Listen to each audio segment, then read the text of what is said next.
Hello, and welcome to today's webinar, Beyond the Buzz, Practical AI Use Cases for Manufacturing Finance Teams. We have an info-packed session today, but before we get started, a couple of quick housekeeping items. We will have a Q&A session with our speakers towards the end of the webinar. If you'd like to submit a question, please feel free to do so using the chat window.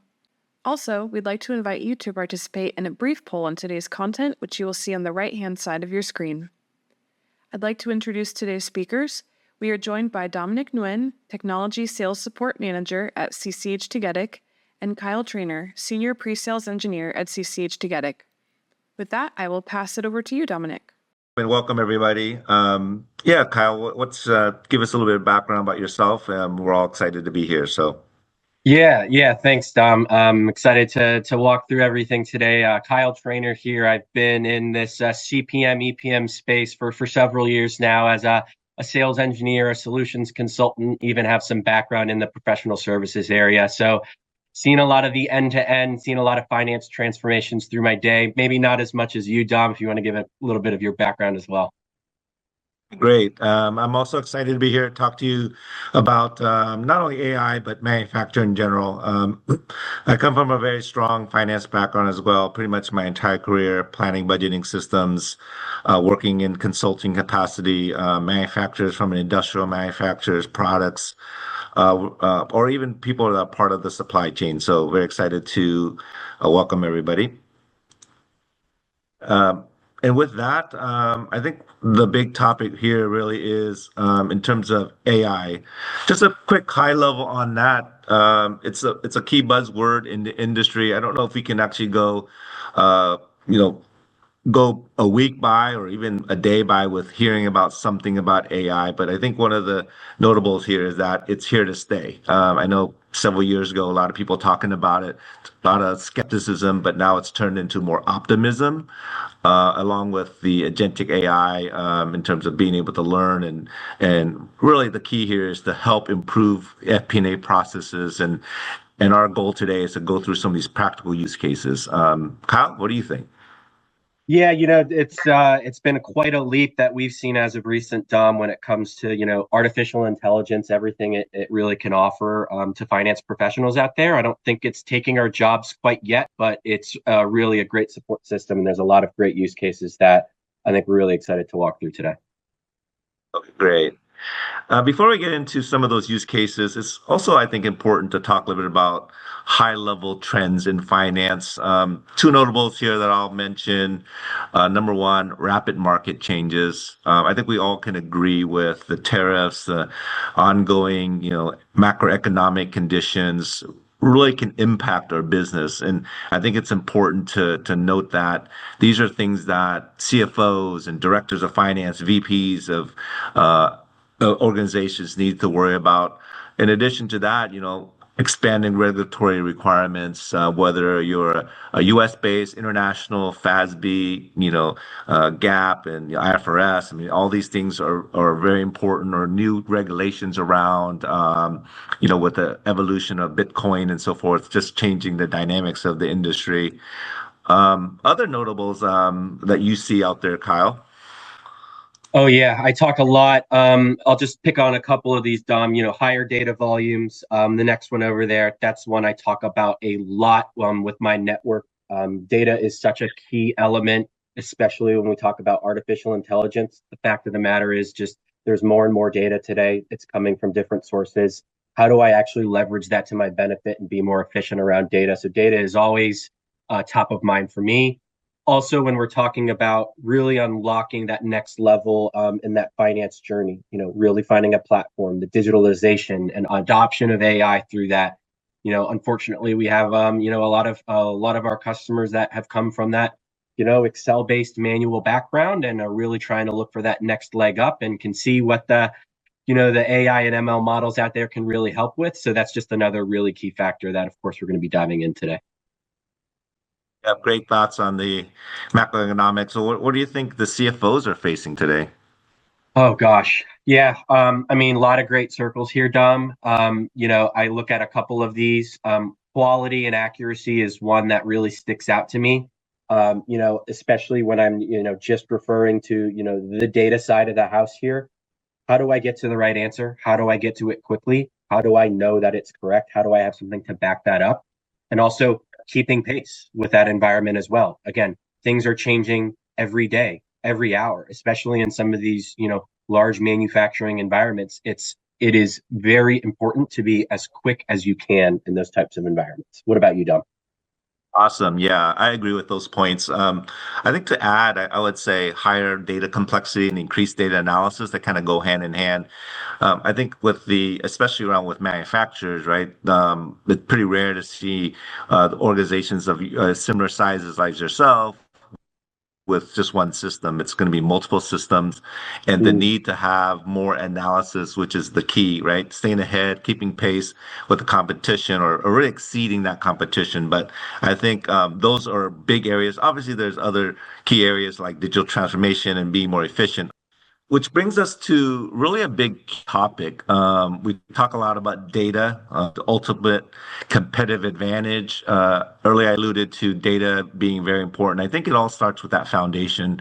A lot of organizations, as they grow or acquire companies, have general ledgers or operational systems, sales, HR systems. The list goes on and on. It's pretty rare to see. And as you start building on that with data warehouses, data lakes, having that data is one aspect, but really to gain a competitive advantage, you need to turn that data into information, right? So, but obviously with data, there's always challenges and risk. And I think I assume there's some out there. Kyle, what do you think about some of those risks?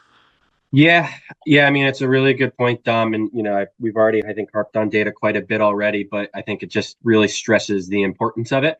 With the vast amounts of data out there and really trying to understand what makes sense to analyze within your business, and that's probably going to change cross-functional team to cross-functional team. It can be a bit, as you're seeing here, dangerous terrain, rocky terrain, and really understand what do I need to be bringing in, ingesting into my application, reviewing, doing regression analysis on. And at the end of the day, right, we need to continuously review that data. Trends change, things happen through your organization. So really having an application that can help facilitate that is really important, because doing this in a manual way is just it's really not realistic by any means. Yeah, great points. But don't take our word for it, right? I heard there was a great research report that we did with a lot of finance professionals through AI and finance. Help us understand some of that, Kyle. Yeah, this was kind of this was one that I think was pretty key, Dom. I think this was conducted late last year. You're going to see some really great metrics right here on the screen, but I think there was over 180 finance professionals across the globe that were actually interviewed as part of this. And my biggest takeaway is really this shift in mindset. So, the majority of these people, it's not the whys, it's not the, if we're going to be doing this, it's the whens, it's the hows, I already have something in house today. How can I expand on top of my investment within artificial intelligence already? So that is that really pivotal shift that we've been seeing, where people are excited. People have already been adopting this, and the trend is still, trajecting even higher.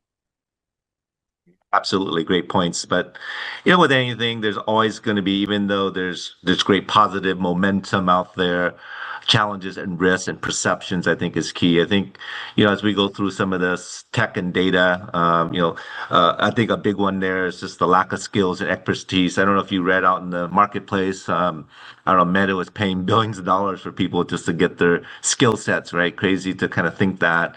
But also kind of drilling down on like trust and transparency, is really that the data being managed by AI could be trusted, a lot of security risks and concerns.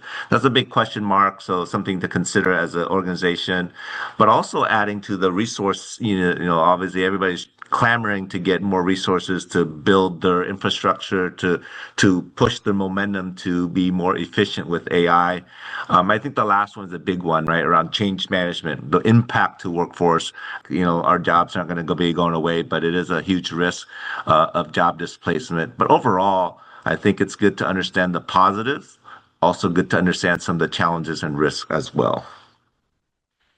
Yeah, tell us a little bit about CTA's to get X platform, because obviously there's point solutions out there doing similar things, but how do we help organizations, especially manufacturers? Yeah, Yeah, thanks, Dom. And I really like this slide a lot. I like to look at it really from the bottom up as we look at Tagetik's intelligent platform, really kicking things off with what we call that connectivity layer. Dom, you've already alluded to it, and the fact of the matter is that a lot of these large enterprises, really any customers, you have a lot of different systems. Bringing all of that data together can be very, very challenging, and Tagetik has very robust tools to bring all of that data together for the Office of Finance to really work in unison on one set of numbers all at the same time. And that's all really facilitated through that next layer, our data hub layer that we acronym as AIH. You can even think about the analytical layer as that really that one-stop shop data mart for the Office of Finance. And then right above that is our objective AI layer. So once we're bringing all of these different data sets together for the Office of Finance, we have these different opportunities to start embedding artificial intelligence throughout all of your individual processes, whether that be auto mapping of data, looking at anomaly detections as actuals are rolling in and your weeks and your months are rolling by, transaction matching, driver-based analysis. I think we have some really great examples that the team will appreciate. What's really great about the platform, though, is that our objective AI layer is pervasive through the platform.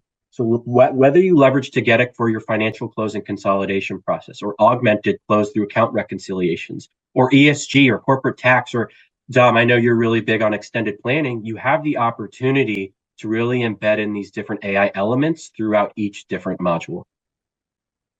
Absolutely. Great points. Great foundation. And I think the extended planning is where I'll take it that step further. The reason why is historically, planning is viewed as financial planning, but I think with manufacturers, you get into more supply chain, right? Demand planning, and really extending that planning, right? Not just financial, but down to operational cost of goods, obviously revenue, understanding some of the gap analysis between the impact, and really in order to do that effectively, right, that's where we're talking about AI to help. We'll get into some use cases and also some great customer examples on how we could leverage that. But overall, great platform. We top to bottom, full financial transformation is the key. We're not a point solution, and AI is here to stay, and it's going to help us generate some value in terms of making things easier for organizations like yourself. All right. Yeah. What about the data flow? What do you see in terms of how organizations in manufacturers and finance can help navigate some of this stuff?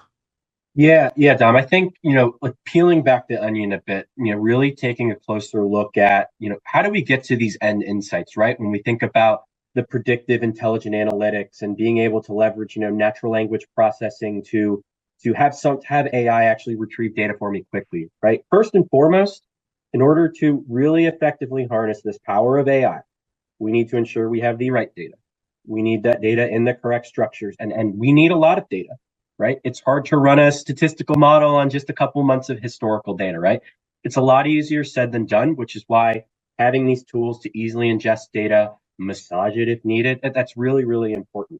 And as that data is coming together, whether, again, it's from internal sources, it's from external sources, it's really imperative that the data is unified within your data model. It's validated to ensure that you don't run into I'm sure we've all heard it, that garbage in, garbage out type scenario.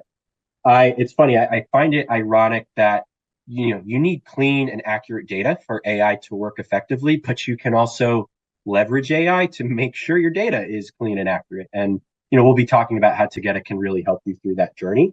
And once all of these hurdles have been tackled, right, you get the data in, it's clean, it's accurate, then you can really start embracing the data insights, the predictive and analytical capabilities that AI offers, that's really what's going to level up the way that we're seeing our customers plan. We're seeing our customers analyze their specific outcomes, and at the end of the day, just be more effective and be more efficient. Great points. As you were talking, it kind of just made me realize of a backstory. When I started in finance as a financial analyst, obviously, I was hired to do and analyze information, but I became a data jockey. So that really resonated with me, where I spent a lot of my time, most of my time really honestly around trying to find data errors. It became one of those things where I just got really good at that. So obviously that was many, many years ago, but we want to help organizations like yourself not do that, right? We want to be more efficient and automate some of those mundane manual tasks. So kind of focus on really analyst part or the analysis part of your job. So great points. Yeah, tell us a bit more. Yeah, and even really just kind of diving in a bit more, Dom, on really overcoming the data ingestion challenges. And actually want to showcase here in just a couple slides some of our AI auto mapping capabilities that we've seen a lot of success with our customers on, right? So the formatting chaos here, when you're looking at all of these different data sets from different systems that are coming in, Excel macro-enabled workbooks, and you have your CSVs, and then you have your text files that are tab delimited, and then you have your XMLs, right? Bringing that all together, it's a very, very manual process. And then some of that data is probably going to be misaligned. Maybe there's a bit of inconsistency in, how that data is coming in from multiple different suppliers that you guys are working with. So there's just a lot of chaos around data that we've already really touched on a lot today. But that's really, those ingestion challenges that we often see with our customers. Yeah, excellent, excellent. I'm sure there's a lot of people here in the webinar probably agreeing with you, nodding their heads on that. So again, here to help. Tell us about some use cases around that issue.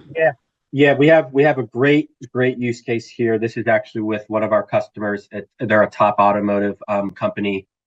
They faced these exact same struggles with their data ingestion processes. They were extremely manual. They spanned across a multitude of different intersections within their specific data that they were having issues with. Which again, it's the unfortunate reality with a lot of customers that I see in my network. And again, half the battle is just getting the data consolidated together to even begin analyzing it. But for this customer, we were able to leverage our AI auto mapping capabilities. Again, that's part of that objective AI layer that we spoke about earlier as part of the overall CCH Tagetik platform. This really brought in a whole great deal of automation and helping this customer with the data mapping process. So the auto mapping it leverages natural language processing, Dom, and it actually was mapping across multi-dimensional data sets to, at the end of the day, intelligently suggest appropriately mapping data that's being ingested to Tagetik. What account should this go to into my global chart of accounts? Which specific cost center should these be mapped to? And it's actually leveraging some of those text visualization techniques that natural language processing contains. It produces the productivity of this, saved countless hours. I think we can see in the outcomes here and how much time was saved if you leveraging our AI auto mapping. Yeah, huge value. I heard there were millions of records, I believe, on that one, right? So definitely huge improvements in terms of efficiency there. So in terms of transaction matching, I mean, this is also kind of building on the story here, right? The missing match, adding to how we could generate and help organizations do transaction matching, kind of another layer where obviously that's a manual effort, whether you're doing it in Excel or kind of an inefficient process. We call it kind of a matching marathon, right? You're just spending hours and hours and really getting frustrated with all of this. And part of the journey there is really to help understand how that AI transaction matching layer can be layered in. So this is just part of the journey. It's something that, again, is another great example of a use case where we brought in our technology to help a top hospitality organization, looking at solutions with millions of records, being able to do this more efficiently, true value around boosted productivity.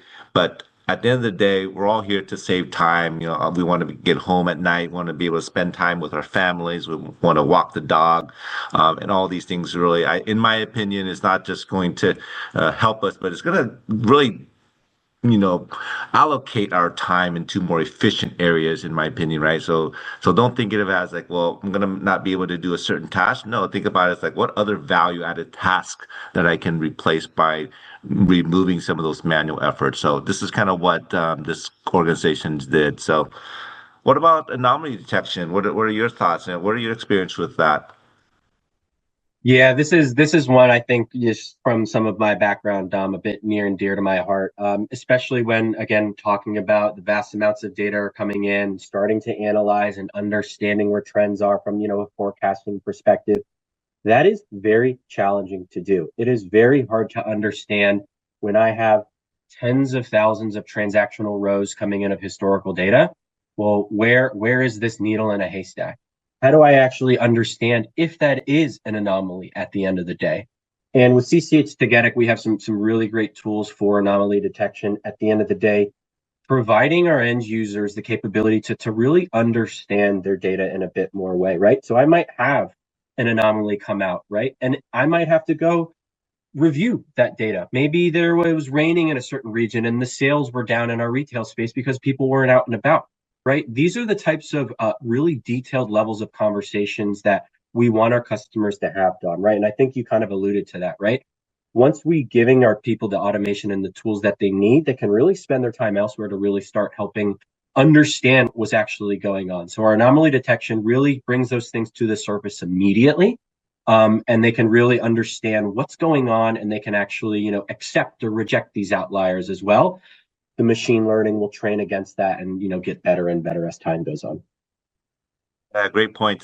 Just a couple comments, really. Number one, I mean, it's configurable, right? You can definitely set those thresholds. And it really stood out here is the outliers, the human verification part, right? I don't think humans are going to go away. I think it's going to be a big part, again, of just making sure the validation and getting a head start on the process. And really, that's the key, right? And to kind of build on that use case there, right, a large manufacturing company, right, being able to, their business need really is about automating the process, huge human effort in the past, doing monthly checks on net sales, order book, et cetera, right? The quantity of data is really the key. And what we really help them with is that, in terms of being able to project out the anomaly detection, helping them produce, boost productivity in terms of the time required. All this really comes down to being able to help organizations streamline efficient processes or being able to do things quicker. Right at the end of the day, this is one use case. There's a lot more out there. We're happy to share them in the future, but this is just one great example. And which kind of leads us to, if you notice here, as we're talking about some of these use cases, give you just a quick minute to see how this happens in real time. This is actually our CCH Tagetik platform. You can see that it's actually going in, looking at and analyzing the data, the drivers here, giving you the trend and anomaly in terms of the detection. And in terms of that, any other comments that you see of value for manufacturers here? Yeah, I think thanks, Dom. And I think this is a really great example here. I mean, at the end of the day, what we're looking at is even, down to a SKU customer level, looking at some overall sales. Just like I mentioned, really giving our users at the end of the day the tools they need to start analyzing and understanding these anomalies. So here I can see that this bullet point, this data point was outside of my specific threshold based off of actually specific drivers, like some marketing campaigns or discount percentages that have been embedded into the business, actually embedded into our forecasts.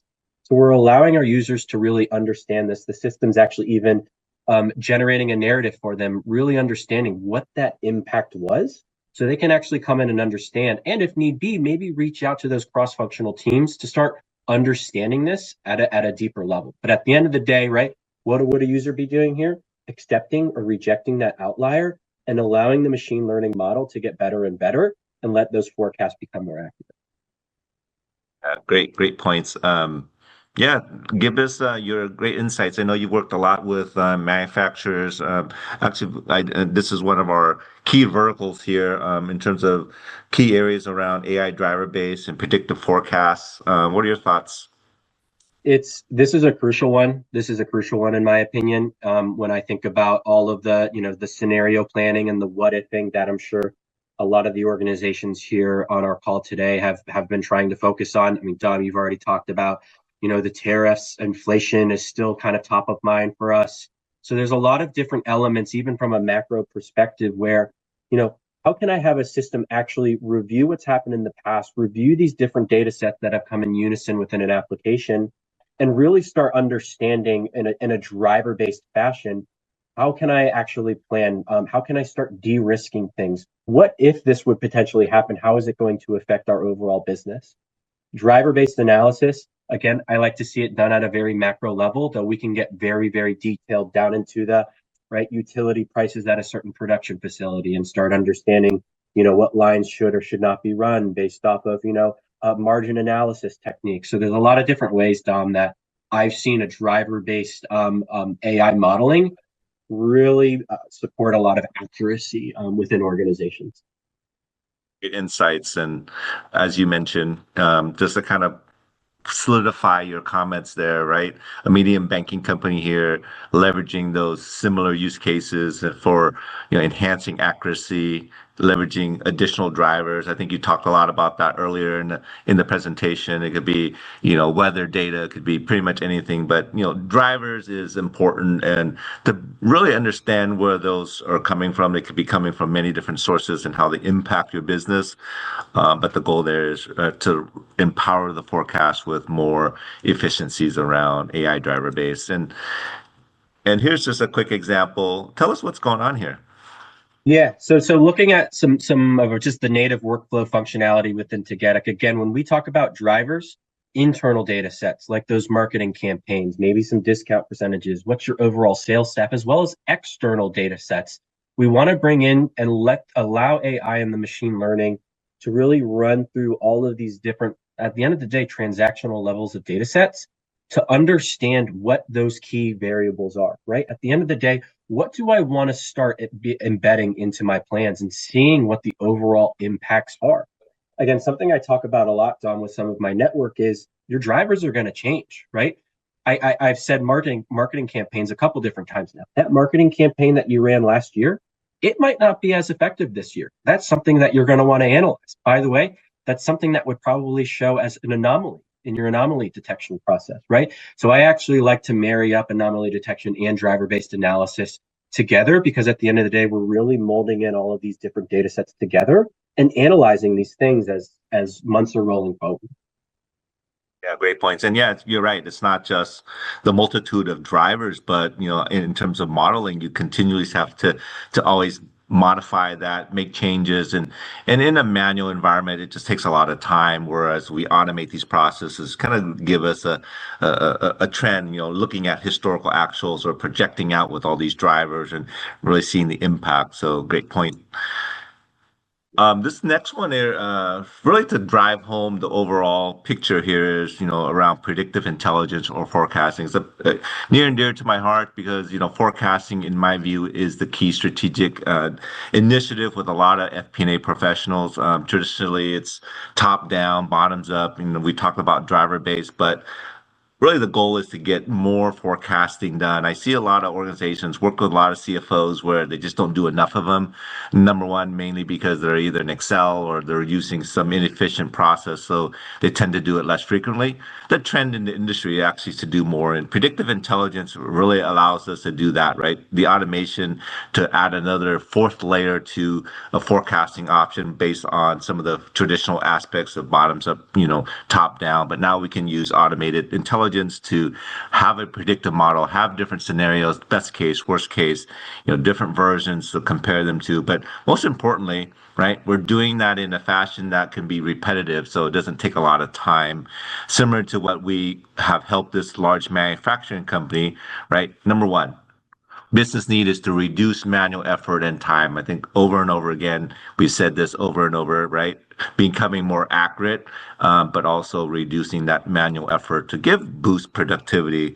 And again, rolling forecast could be, 12 months, it could be multiple years, it could layer in all kinds of drivers, but we have plenty of use cases, but this is just a great example. Any comments on that? Yeah, and one thing that I think I've really appreciated with some of the, really the predictive modeling and statistical modeling, Dom, as part of, our objective AI layer is it's not that point forecast anymore, right? There's a level of a confidence interval, if you will, associated with it. So you kind of have already like a best case, worst case embedded in. And again, like when we think about the outliers and all of that, statistical algorithmic modeling that's happening behind the scenes, some of these factors, of course, are all coming together in one picture. But that's just an important piece to me, and really understanding that the AI is already kind of giving you this best case, worst case in a very statistical way, and then embedding in your different drivers, your different adjustments, right? Working with your cross-functional teams to come to a consensus plan.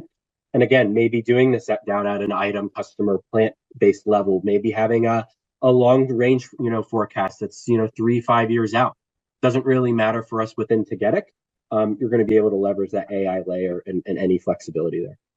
Yeah, no, great points. And I think as we're evolving into more agentic AI as learning models, so you don't have to do it as often. And so it's going to understand some of the past behaviors to kind of eliminate some of the future time required for the future behaviors. So great example.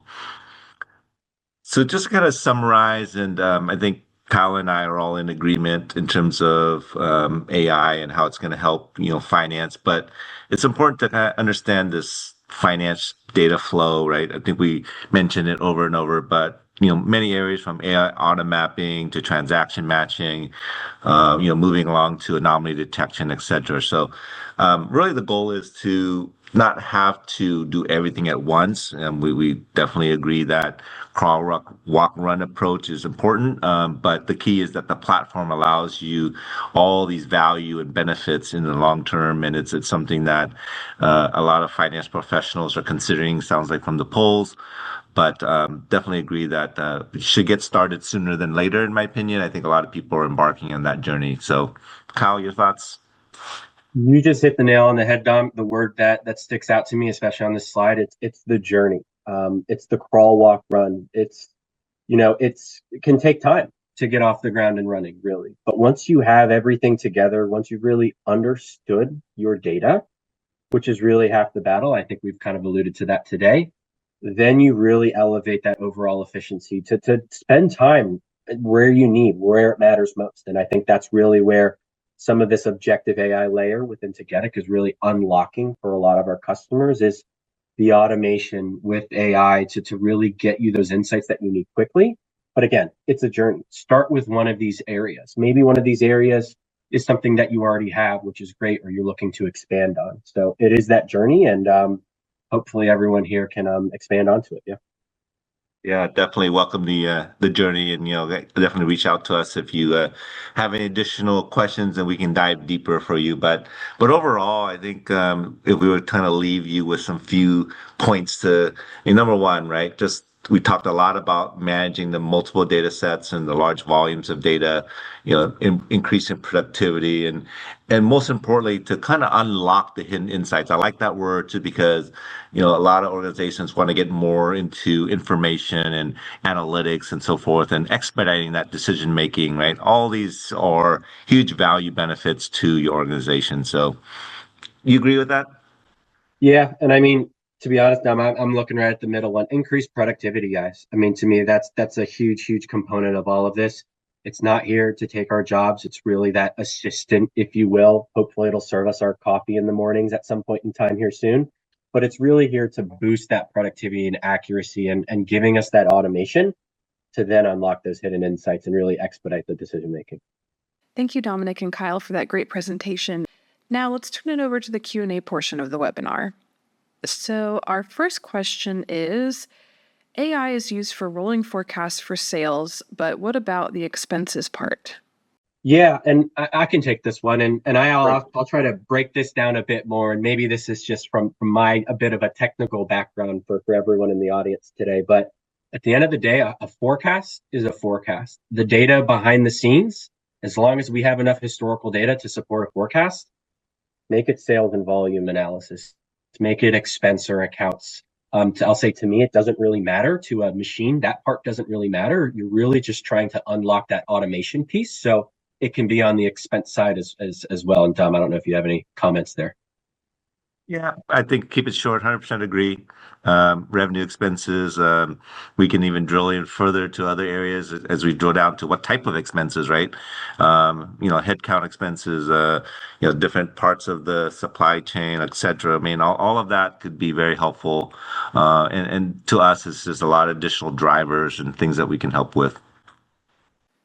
Great. Another question we got, how can AI in its current form today be used safely without jeopardizing data integrity and without compromising audit controls? That's a really good question. One thing I'll point out, and specific to the Tagetic platform as well, and just so everyone's aware, right? When we're running our AI models and we're doing everything on the predictive end with AI within Tagetic, it stays within Tagetic. Even when we're doing our Ask AI capabilities and prompting the system, we're not reaching out to the World Wide Web with your financial data. Gosh, that's the last thing we would be doing. So everything needs to be within the platform to keep things very secure. So even like when we talked about bringing in external drivers, maybe I'm a manufacturer and housing starts is a super important driver for my organization. We're not going to reach out into the web to grab those housing starts month over month. We would want to integrate that data within the Tagetic application to remain everything secure.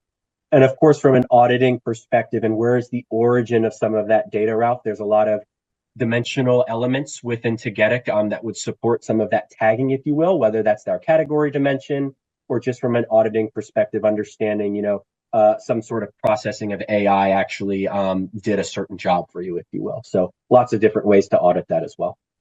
Welcome additional discovery to understand your unique business cases because I think we agree, right? Fortunately, I think manufacturing is one of our main verticals here, and we've helped a lot of organizations of different sizes and complexity. So we can like follow up and maybe understand your unique business cases on that one. And I think there was another one around can we intervene AI with or give manual input? I think we talked a little bit about that, especially around the outlier analysis or the auto mapping. Even though 8% is being auto mapped, you can still come in and do some manual mapping if you want to. Our goal is not to be 100% automated because we do believe that human intervention is going to be very important in this process for a long time. I don't think the human element, the years of experience we all have is going to go away. So, Kyle, your thoughts?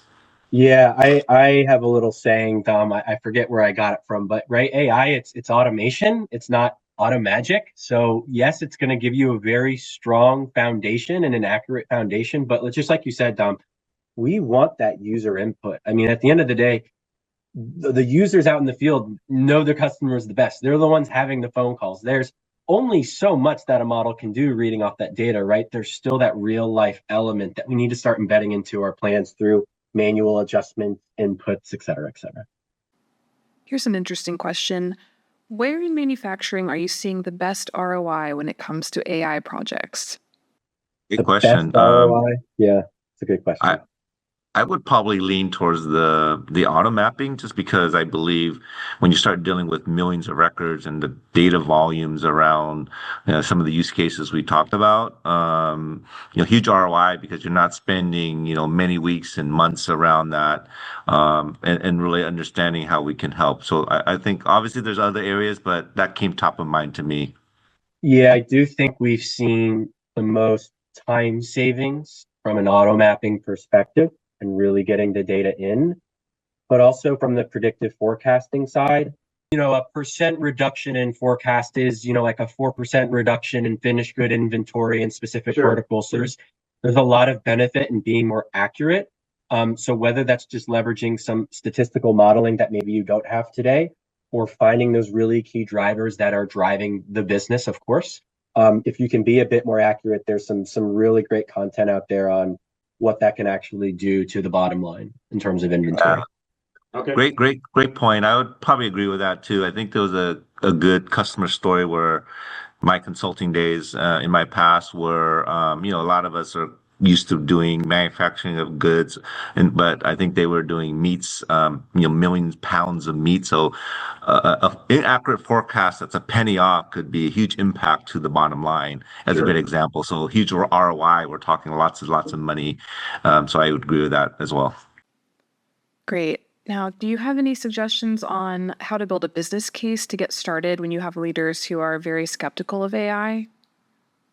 Great question. I think that's part of the challenge in what we've learned in the process. But I would recommend, any kind of ROI analysis. And we've done this with a lot of organizations where work collaboratively with them, right? Obviously, there's the hard cost, there's a soft cost, but there's also the huge value around efficiency that people tend to not, understand the value around that, right? So the time savings. And I think the soft cost is kind of where people start to understand it. As you put that on paper and you start to analyze that and throw some numbers around that and put a ROI payback period, all those things that give the executives a true measure, because we're all finance professionals, and you start calculating these savings and how we can impact the business from an ROI perspective, I think they start to see the value.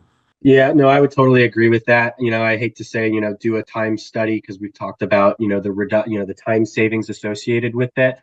But I mean, I can't tell you how many, customers that I've talked to that, I just talked to one recently that, it spends almost a day, downloading all of this data and mapping it all together into this Excel workbook to even start running through some of their close processes, right? So leveraging auto mapping to help reduce some of that effort. It sounds simple, right? Even any software application should really help with the automation, but it's really a huge area. And sometimes can be hard a bit to calculate, but even back to some of my forecasting reductions, a greater percentage accurate forecast. There's a lot of things on the bottom line, and there's some great research out there that you could probably work off of. All right, another question we got: is AI capable of providing commentaries, reports, or business reviews? And if so, can we control or customize or train the level of detail generated for financial narratives? A great question. So I can try to take a stab at this one, and really from the reporting aspect, which maybe we didn't do too much justice on in some of our videos in our presentation today. But there's a lot of really robust ways to report within Tagetik. You can actually leverage some of the native tools that everyone here I'm sure knows and loves. Like, I'll give an example, like Microsoft PowerPoint. So we can actually leverage PowerPoint as a lens, a window, if you will, and how we want to look at our Tagetik data. So I build a report that's pulling all of the Tagetik data, where at the end of the day, guys, if it's a monthly S&OP report, I click update, my whole report updates for me, pulling all of the latest and greatest data. But additionally, on top of that, it has narrative capability. So this increased by a specific percentage. I saw this reduction in a specific area just based off before and after events from period to period, scenario to scenario. So there's definitely some narrative capabilities, and I think we'll probably see more in the future. Definitely agree. I know we spent a lot of time on the front end data and all the things that we can improve there, but the last mile of finance is ultimately so important. And that last mile could be huge value, and definitely something we can follow up with on a one-on-one basis, and I think you'll see some of the power behind that. Great. Here's another question from our audience: would you recommend getting data in order prior to developing AI tools, or is working in parallel doable with the concern of lots of future rework? Yeah, great question. I think this applies across the board, right? I think data organization is very important. The foundation is always crucial. But this is not a transactional system, right? This is an analytical platform. So a lot of organizations love to do that in parallel. There's great best practices around, doing that and learning and designing things together. Obviously, you can go either way. I always recommend working on that together, collaborating together. And even if you do wait on the reorganization, it's a minor rework. It's not a huge effort. We're not talking a 2-year ERP implementations, because we're talking about enterprise performance management systems that are typically huge value very quickly. So that rework could just be several days, a week or so here and there, etc., but nothing major. Yeah, some of mine kind of veers into really kind of more like the implementation side of this, right? And at the end of the day, like what's the time to value, right? Maybe it's more important to get everything sort of up and running and getting that process before you start embedding AI in. And some of that actually might just be a resource constraint, which that is an unfortunate reality we see a lot on the implementation side of the house, is that, some of our organizations are resource constrained. So maybe if we have a lot of bodies who are willing to work on this in parallel, maybe that's something that can be tackled. But if you don't, it might be worthwhile exploring that maybe in a later phase. And again, kind of a crawl, walk, run, if you will. Great. Now here's another question. Does the system have traceability such as change controls that allows external auditors to get comfortable with any use of the system for financial close, etc.? The answer is yes. We like to call it here audit defense. There's a lot of built-in audit defense within the Tagetik application. Lots of different Excels, PDFs that you can readily download from your intercompany cockpit. There's a whole hot audit area within the application. You can look at, who logged in where, who did what when, down into the underlying metadata. So, a lot of our customers are public companies who are reporting their 10Ks and 10Qs, and gosh, we wouldn't be in business if we couldn't do some of that auditability. So we see it quite often, but there's tools readily available in a lot of areas. 100% agree. You said it really well, so agree with that. Any last thoughts or insights as we begin to wrap up the Q&A? Obviously, learning and education is important, and this is why we're all here. I think it's a first step in, making sure you understand and get all your facts and information, but be ready, get started. I think that's the key. Don't be afraid. I think as we alluded to at the very beginning, it's going to drive huge value across the organization. I think it just always taking that first step is always the hard part with anything. Once you take that first step, I think you're going to learn that and be pleasantly surprised how we can help. I think we have time for a couple more questions. So getting more big picture, are there any, would you say, quick wins when getting started with AI? Kyle can add to this, but I know popular areas like just simple things like creating my dashboards without, just asking AI to create some of this with the data that we have. I think just little things like that to help streamline, but most importantly, ease of use, just making things easier for people to use. And obviously you can build on some of the more complexities, things like we talked about. But I think, that's kind of one fun area that we see a lot of customers, loving just because it's interesting to get started on. Even on, the essence of starting small, right? And I think a lot of us, when you think about AI, you're probably thinking about, right? Like I go to ChatGPT and I ask it this question and it grabs the data, right? Well, I want to do that with my finance data, right? That's a lot easier said than done. I think what Dom and I were really trying to allude to in some of these practical AI use cases is that it takes a lot to wrangle all of your data together, to get that data model all together, to really start reaping some of those benefits. So like to me, when I think start small, I think auto mapping. If I have all of these different suppliers with different SKU codes, but they all have the similar descriptions, why would I not let Tagetik intelligently map everything into a master SKU so I can start planning in that way? There's lots of kind of granular use cases in that way, but to me, like the auto mapping and getting data in, again, is half the battle. So that's that small step that I think is a valuable one. All right, and one last question for you. What are common pitfalls organizations face when integrating AI, and how can they be avoided? Trying to do too much. I think we talked about it already. I think sometimes, you have an initiative, but kind of embarking on a large project that just doesn't get you those quick wins, I think is going to set you back just because, I think any organization stepping into a new technology and in a new environment, if you're the CFO, director of finance, you're introducing a new process to the organization, you want a quick win. So I think, finding that niche that is huge value, and that's internally understanding the stakeholders, internally understanding the requirements to make sure that you hit the nail on the mark in terms of, that quick win. Just having buy-in across the organization, because I think, Dom, you kind of alluded to it, but I mean, there's an essence of change management here, fundamentally changing how you use software, heck, even interact with it. So it is a kind of a bit scary step to take in some eyes, but that's just the reality. I mean, so I think the change management and having buy-in and letting people know that this is a learning process, right? Is it going to be perfect right from the get-go? Am I going to throw weather data into my driver-based analysis and everything gets better? Probably not. Right? So, right, you need to be okay with that. And you need to be really understanding what is the output that I'm getting and how can I make this better, and really start looking at data kind of in a different way.